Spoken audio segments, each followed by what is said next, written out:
So good afternoon, everyone. We've got the post-lunch slot. Yay!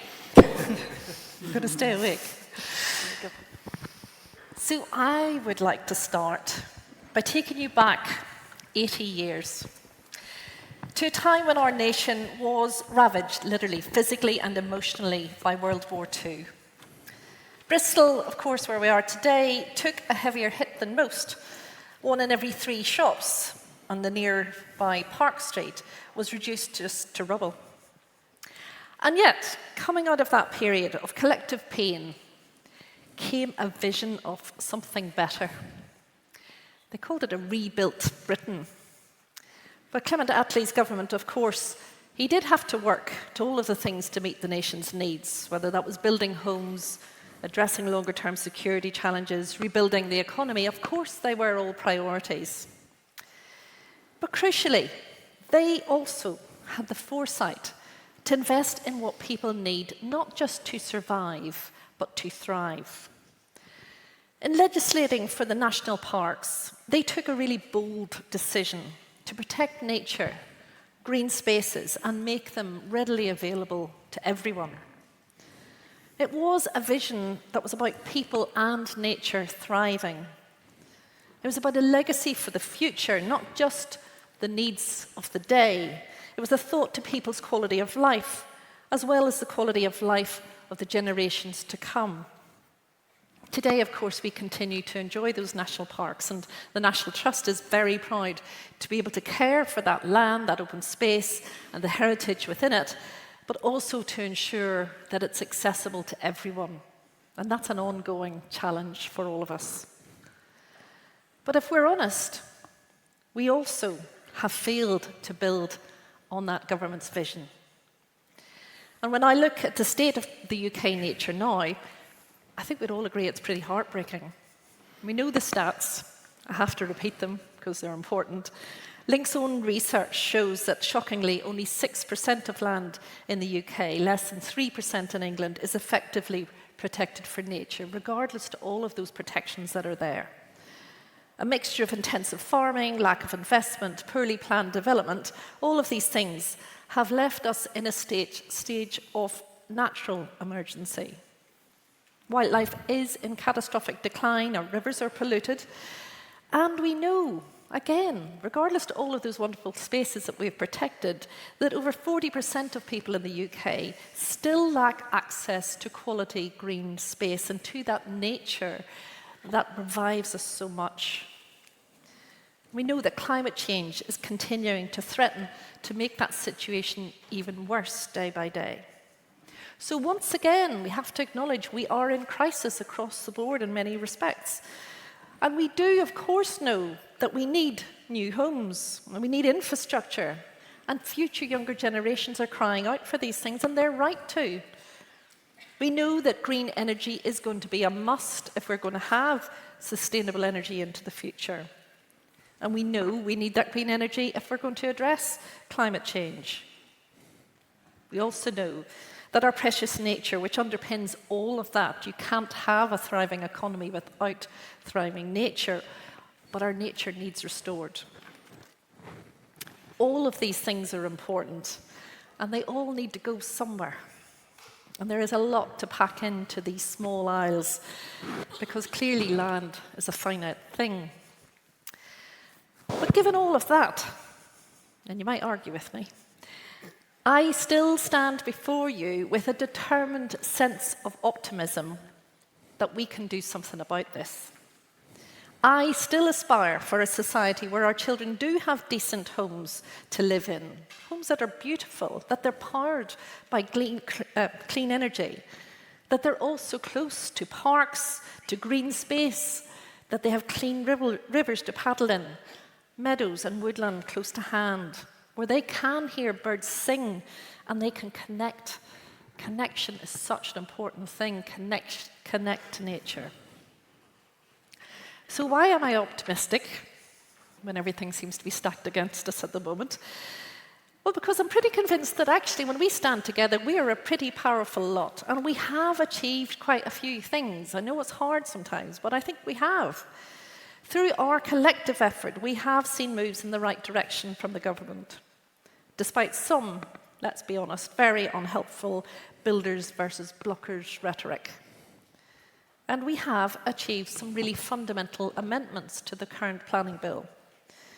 You think of some of the other things. The Prime Minister's 2035 carbon targets will depend on large-scale nature-based solutions like tree planting, nature-friendly farming and peatland restoration. Of course, they have to be delivered, but the intention is there.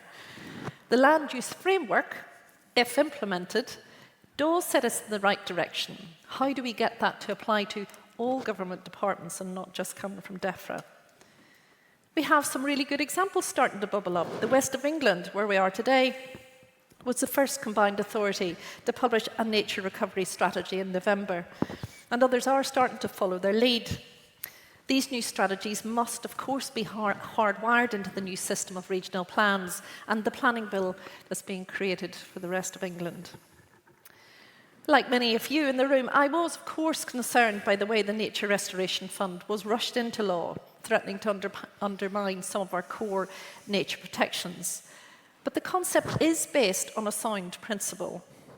We can achieve more if we're bigger, better, and more joined up. And the benefits for nature are there if we act at scale. So again, the intention is there, but the delivery needs to follow. Now, the government has put in place some of the safeguards to the fund that we have asked for. We must hold them, of course, to account with their much repeated commitment to that. We will deliver a win-win for nature and for growth and ultimately for people. So while it is right that we should be ready to fight, and we will, we also need to be smart, not stubborn. We need to be strategic and not stuck in some of our own rhetoric, and practical, not performative. Our focus needs to be around delivery. That, I think, does mean supporting the principle of a strategic approach to nature with better outcomes for wildlife and protection for habitats and species, while ensuring that access to nature is fundamentally part of the plan and that our communities are part of the thinking.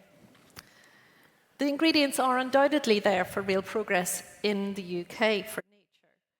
But even if we do achieve these things, I think we would recognise that they are still frustratingly disconnected and still feeling as if they're peripheral and on the edge of the big agendas like building or the economy.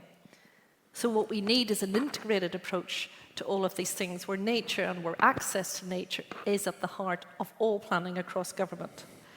When the Prime Minister talks about a decade of national renewal, where is our natural renewal within that vision? What is the legacy that this government wants to pass on? What is their version of that big vision of the national parks and beyond? Because undoubtedly, if I went out into Park Street right now, into Cabot Circus or the Harbour side, and I asked anyone that I met there, are we dealing with the nature crisis? I guess they might look at you a bit blankly. What does that mean? I can see green space. I can look to the hills. Actually, maybe not in Bristol because they're very plugged in here, but anyway, you get the gist.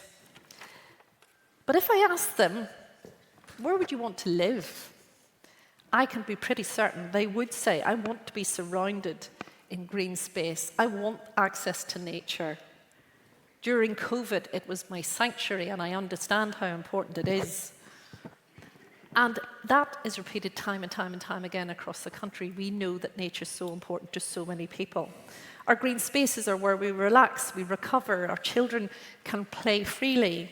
They're good for our physical and mental health, and they engender a sense of pride and place. That clear love for space, for the need of nature, poll after poll demonstrates that this is important to votes. And this will continue to be an important battle call for us. As a movement, we must capitalise on the strength of feeling to bring these debates to the fore and strengthen nature's place in our national psyche and sense of collective future. We need to use people's love of nature to put forward a vision that is genuinely compelling. If our government isn't coming up with us, then this is for us to put it on the plate. We need to be uncompromising that access to nature for everyone is essential and that nature is essential to all of our lives. A vision for growth that is about making people healthier and happier, as well as financially secure. And planning can be central to how we achieve it. And there are plenty of examples, again, to choose from that we can point to, like Trumpington Meadows near Cambridge or Kingsbrook in Aylesbury Vale. Places where I know RSPB and others have been working to really develop great places that are good for nature and good for people. This still, of course, will require great regulation, and we'll need to defend our core protections for species and for habitats. But it still requires a much more ambitious strategic approach to planning if we have any hope of reaching our 30 by 30 targets. We need a principle that puts nature recovery into every government department's plans, from the Department of Health, of Energy, Education, and of course, the Treasury too. Fundamentally, though, I come back to this point, it requires us in this room to have a collective vision, to share a hopeful, unified vision that will resonate with the public and the policymakers, and one that ensures that both nature and people thrive. So my vision of 2050 is one where, of course, wild birds will call across our peatlands. Fish will splash in streams and bees will drift across gardens in towns and cities as well as out in those rural areas. Where people enjoy nature and culture everywhere and where nature has been restored. Is that even possible? I think it is. Do you agree with me? And if you do, I would say we need to speak with one voice as a sector with a hopeful and a determined vision for the future. We can demand a compelling vision from this government to match with delivery plans in place to make it a reality. We need to agree our core aims, to fight to get that detail right, to stay vigilant on the changes in the other policy areas, but fundamentally have a vision. Planning for people and nature takes detail, policies, effective delivery, but it also takes ambition and it takes heart. Thank you.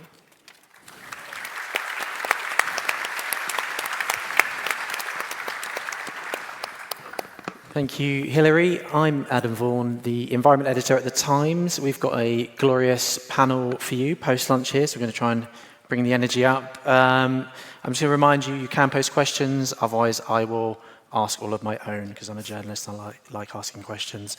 I just want to introduce everyone in case you don't know them already.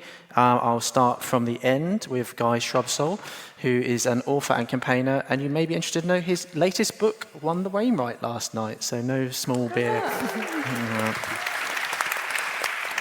Yeah. There you go, and you can also, I'm sure, buy signed copies from him afterwards. It's turned into like a weird gig with merch and stuff. And sitting next to Guy, we have Rosie Pearson, who is co-founder of the Community Planning Alliance, who assures me she's going to be writing a book later that will win awards. We then have Edward Lockhart, who is co-chair of the Future Homes Hub. I think it's going to bring an interesting perspective to all this. And finally, but by no means least, we have Kate Ashbrook, who is the General Secretary of the Open Spaces Society, and reminds me that she's been doing this for many decades. You're not all going to get a keynote in the sort of same amount of time as Hilary had, but just really briefly, I wondered if we could just sort of, maybe starting at the end and then moving across, just briefly respond to what Hilary said, and maybe tell me what the one thing is that's top of your mind on this issue around balancing planning, development, and nature. Guy, do you want to start us off? Sure thing. Thanks, Hilary. It was a great speech, and I really liked your emphasis on vision. And I think the contrast, really, with this government is their sore lack of vision, to be quite honest, on anything resembling nature and environment and how that is integrated into their plans. Can everybody hear me? This microphone might be a bit... Yeah, okay. Just make sure it's not bumping against my face. I thought it was brilliant the contrast you brought out really well. It was between the vision that the post-war Attlee government had on all things to do with setting up the planning system, and to be quite honest, it is a travesty that the current Labour government has been talking down the planning system, which was obviously a Labour invention, and quite extraordinary to the extent to which they've been trying to attack planning as being somehow a stranglehold on growth, when clearly it is actually developers and landowners who land bank and push up land prices that are the key blockers to affordable housing in this country. But obviously there was something that was missing from the planning system when it was first established in 1947, and it applied to the built environment, but it explicitly excluded agriculture and forestry from the scope of the planning system. So 80% more or less of the land in England is outside the planning system effectively, in the sense of the decisions that are taken, the meaningful decisions that are taken around intensive agriculture or modern forestry or indeed shooting, which obviously takes up huge areas of land as well.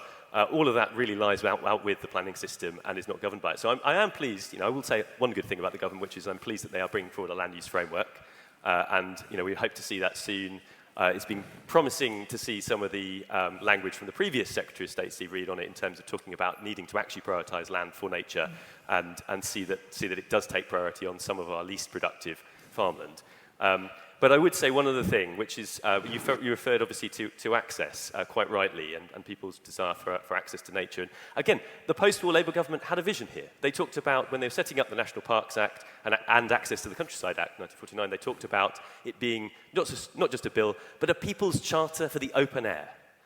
And I heard, I wasn't actually here earlier, but I couldn't get here until a bit later, but I hear that Mary Creagh this morning, Nature Minister, invoked the spirit of the Kinder Scout mass trespassers and said that this government wishes to complete their job, the job that they started, which was excellent to hear. But then she said that their policies on access comprise a grand total of 3 new national forests and 9 new river walks. Well, I can just imagine Benny Rothman, ascending Kinder Scout.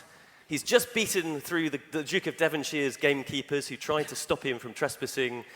And he gets to the top and he looks out across the view, across Kinder, and he says, do you know what, I don't need any of this right to roam business. Let's just have 9 new river walks. That's the vision, of course, that we need. But obviously that's nonsense. We need a right of responsible access in this country. We need a new nature bill that enshrines that right and does so much else to restore nature in this country. Cool, we're going to come back on thank you. Rosie? Yeah, I mean, I obviously agree with Hilary. Nature and countryside are so important. And, the quick and easy thing to do to make sure that we have that is to stop building all over it. And this whole build, baby, build, you might have seen Steve Reed on Twitter yesterday saying, spades in the ground, cranes in the sky, build, baby, build, very Trumpian. But we've just got to stop building on countryside. We need to put solar on rooftops and car parks. We don't need pylons in lots of places, there are better ways of doing it. And housing should not be that endless urban sprawl you see now in every village or town if you drive around the countryside. And so our campaign is all about, it's called Homes for Everyone, and we want to see a greenfield last approach where all brownfield is used when it's suitable, empty homes brought back into use, and all sort of suitable commercial buildings are properly converted into nice flats, not the ones you read about with no windows. Which clearly is not the way to go. So, we've just got to protect our countryside, and there's an easy way to do that, and we've got our priorities completely wrong, whereby our councils are forced to deliver sky-high housing targets, which aren't actually affordable, sprawling out endlessly into countryside. Rosie, just to really briefly come back on that, how do we square that with Richard Benwell this morning saying we're not the blockers, what you just said? I think, firstly, there's nothing wrong with being a blocker if you're blocking something that is destroying habitats, that doesn't have sewage, that doesn't have nurses, that doesn't have schools, that doesn't have jobs. Why would you want that? Why would you say yes to it? So we need to build right things, first of all. And there's never an opportunity for communities to actually shape their future. Planning is always done to communities. You're forced to become a blocker because bad stuff is done to you. Okay. Edward, briefly. Brilliant. So thank you very much, Hilary. Fantastic speech. And I completely agree. And a quote that I heard Tony Juniper say recently, which is, we can do homes and nature together. And we need to do homes and nature together. We need to do homes, nature, water, food, jobs. And we can do all of that together. But there are also some real challenges. And part of the challenge, because I think we all agree in terms of what we're trying to achieve, and actually we have the tools now. And I guess part of the problem, I've just listed some of the acronyms and the tools that we have available to us. The NPPF, the NRF, the NMDCs, the NDG, the NMDC, LNRS, Land Use Framework, NPP. There's a lot of tools available to us there. And I think the real challenge is about how we make that work effectively together. If you're a home builder and needing to build homes, you need, I think it's really important we're able to put ourselves in other people's shoes. If you're a home builder, you need certainty, you need coherence, you need to be able to build a whole house where everything sort of works together. You need consistency when you're trying to build. So how do we knit all of those tools together in a way that we can build the homes the country needs, but also improve nature at the same time. So this event is absolutely fantastic. It's brilliant that there are 1,000 people here. It's brilliant that there's a wider community of 8 million. But I'd argue actually that that wider community is more than 8 million. It's pretty much everyone in the country needs nature, wants nature, thrives on nature. It's the home builders, it's the water companies, it's other people represented here today. So I think we need to find the right way of working together through these very practical challenges. I really hope there's a nature summit, a wild summit every year, but I think what's also important is that we find the right ways of working together in partnership, actually to solve these problems week to week, month to month, and not just meet once a year. I think we can all get behind the working together spirit. So, Kate. Well, thank you. And I work for the Open Spaces Society, Britain's oldest national conservation body, which founded the National Trust. So, Hilary, great speech, great speech. But it is very depressing that this government might talk about access. Lovely to hear Mary Craig, but what are they actually doing? The coast path, great, yes, except the bit around the Isle of Wight, where it's not going to go on the coast because of English heritage stopping it. But that's great. But, you know, where is this green paper that we've been hearing about? Where is the action? Labour governments have a proud record of legislating for public access, and yet this government is very much dragging its feet. So we're going to be putting a lot of pressure on there. For the planning and development, our actual main concern is that green spaces, there should be green spaces, and they should be protected. So we want to see them registered as village greens, and we're calling out those developers who say, lovely development with a village green to sell the houses, when it's not a village green, it's going to be built on later. Village greens are protected in law, so we very much want to see that happening. And we're going to be pushing very hard for that. Access and nature go together totally. We can't talk about nature without talking about people. If people don't know about it, they're not going to fight for it. And so I want to see that embedded throughout, as Hilary says, embedded. The state of our rights-of-way network is pretty deplorable. 32,000 obstructions in England, one every 4 miles. Equally in Wales, pretty poor. So we do need to, people need to know their rights. They need to know what they can do to get onto the land. And I just end by saying last week I was at a really, really inspiring event run by the Campaign for National Parks, New Perspectives. They're helping young people to become campaigners and leaders. And we must be doing it for those young people. We must be helping them, and they will speak out. And many of them are here, I know, and it's brilliant. So we need to be a movement. Hilary's absolutely right. We are a movement for access and nature. Great, thank you. Just want to, given that you brought it up then, Kate, on the issue of nature access, I mean, the last government under Therese Coffey as Environment Secretary, they actually made a big deal about access to nature. There was this big pledge under the EIP of everyone in England having a 15-minute access to green space or blue space. I mean, do we have any, you know, there's a new EIP to play for, we heard earlier on from Mary. Is that still something that you're all fighting for? Is that something that can be, is even practical? It should be aimed for, absolutely. I mean, yes, you know, it's really, really hard, but if you say everyone, at least that's something that's measurable, isn't it? This government must not water that down. It's really important, but I haven't yet seen much progress. But I think it's so important. Can I just add on that? I agree with the desirability of people living within 15 minutes of, you know, good quality green or blue space, rivers, nature, not just, you know, kind of field of ryegrass. But I also I'm a bit puzzled sometimes by the sector's emphasis on this as another target, when actually we could simply be legislating for legal rights of access that give people more access to the land and to the countryside and to rivers directly. And I do think that's actually a better thing to be focusing on and should be the focus really of the forthcoming Access Green Paper. Mm.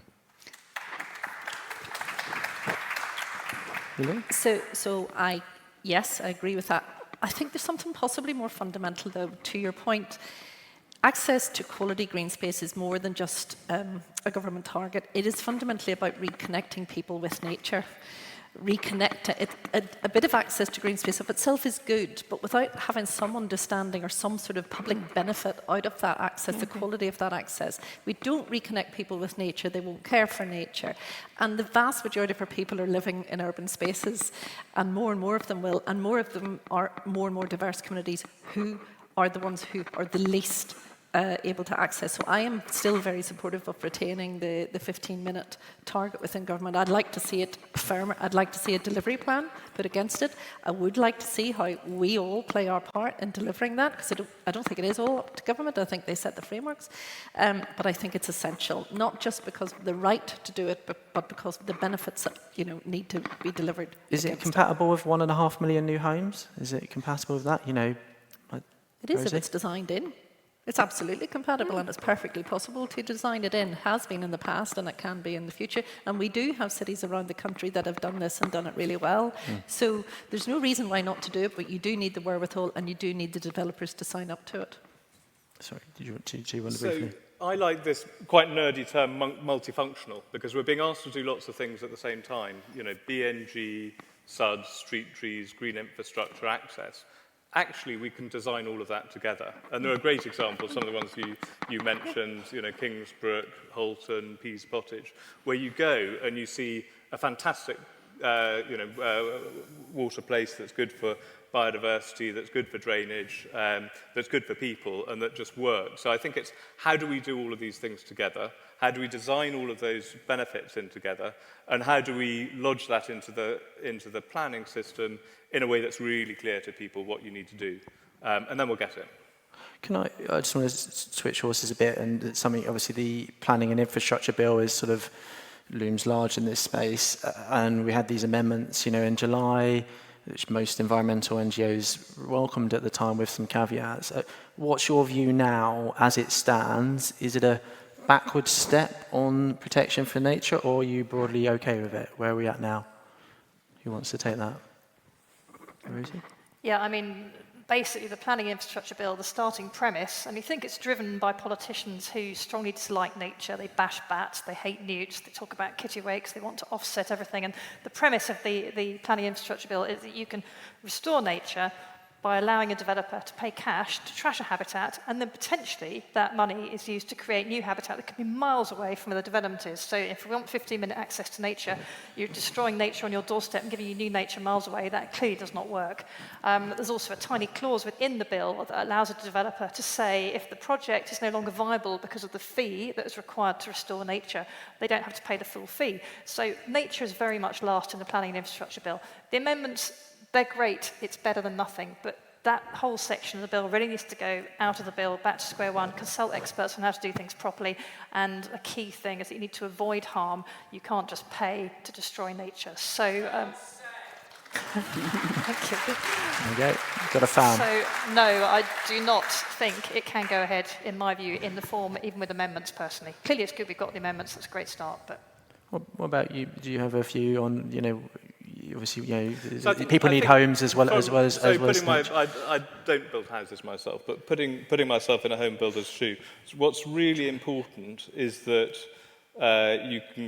the local planning authority accepts what you want to build, the local community accepts what you want to build. So, as a home builder, the last thing you want to do is trash nature, actually.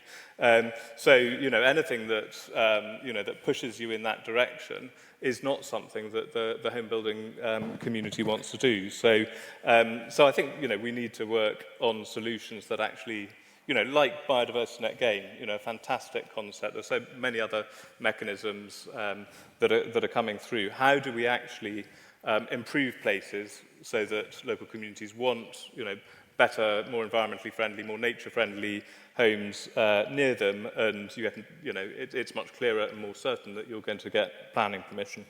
Just one point, if I can, Adam, is that particularly with biodiversity net gain, there's been a massive culture change in the industry. Whereas 5-10 years ago, you wouldn't have had ecologists, working day to day within companies. Now, all of the major companies have ecologists that are, and many of them in this room, passionately trying to work all of this stuff through. How can you build more nature-friendly homes so that you are improving nature every time we build? And so, I think, that they often tell me that they have concerns about the effects on this legislation and are, on side with you to try and work out how do we, and to support the government to work out how do we actually bring in legislation that improves nature while building homes. I want to come back onto BNG in a minute, but did you want to add anything on that, Hilary? Well, I guess, so I completely get all of those concerns, and clearly, Link and others were, I think, incredibly effective, actually, in delivering some of the amendments that we currently have. So I think we should applaud the work that went into that, because it would have been a lot worse.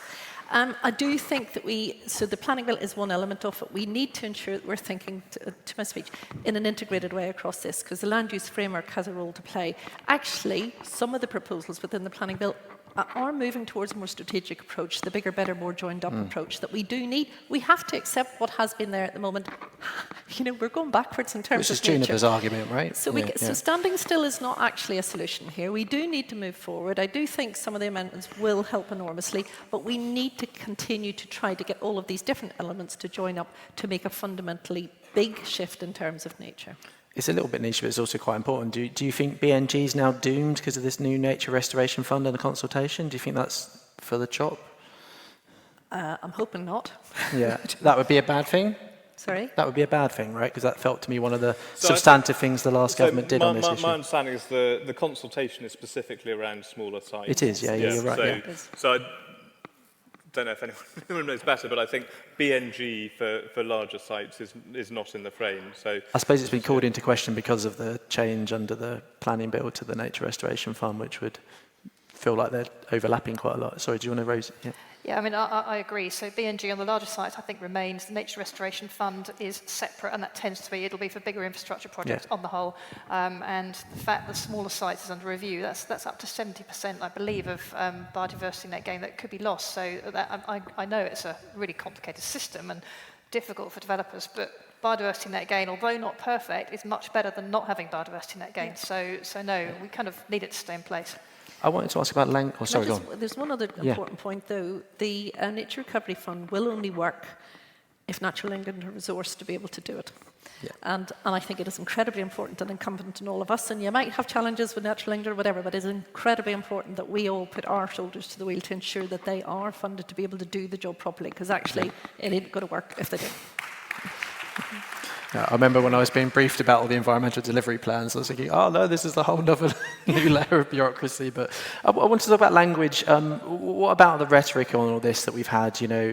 Action is one thing, but we've had, blaming of snails, bats, spiders, you name it. Let's pick on them all apart from birds because we don't want to go full on with the RSPB. But I wondered, has that been damaging? Does it really matter? I just thought it was quite interesting sort of framing to use, given the I don't know if you've seen the climate outreach polling this week, but that is clear it's been damaging to the government, absolutely, because I think it reveals that they, at some levels, do not have a soul. Because frankly, I don't see that you can say that a value is growth. You're not just showing whose side you're on just by saying growth, growth, growth all the time. And I think that Rachel Reeves sort of going out to her way to kind of eviscerate bats and newts is a kind of pathetic use of her time, to be quite honest. I do think, though, that I think I hear what Richard Benwell was saying earlier about, that we are not the blockers. The environmental movement is not actually the blockers to affordable house building in this country. As I said earlier, it is land banking. It is the value of land. And I do think, actually, one thing that we could be doing as a movement, as a nature movement more, is pointing to those real blockers and say, why are you, a Labour government, not actually having a go at land speculation, at land banking, and properly tackling the issues of land values, some of which is actually addressed in other parts of the planning bill. Matthew Pennycook does have the bit between his teeth on getting to grips with some aspects of land value capture. But it is an aspect of policy in this country that has, the land has been off the agenda for a very, very long time, politically.